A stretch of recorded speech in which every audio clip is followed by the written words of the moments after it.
Stres holati erkaklikka qanday ta'sir qiladi? Stres holati bu to'g'ri erkaklikka emas, ayollar ham kuchli nojo'ya ta'sir qiladi.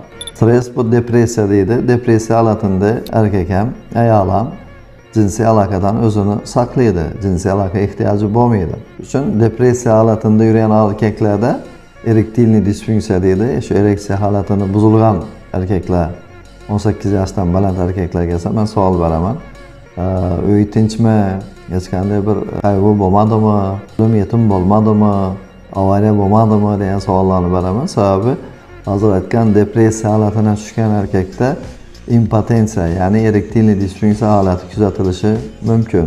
Shuning uchun odamning sog'ligi o'zina bog'liq deb, birinchi sog'lik yashash uchun odam kayfiyati bo'lishi kerak. Kayfiyati bo'lmasa, shu aytgan holatda depressiya holatida butun tanani, butun organizmni, ichki a'zolarni, yurakni, miyani, ichki a'zolar hammasi, jinsiy a'zolarni zararli kasallanishlarni olib borishi mumkin.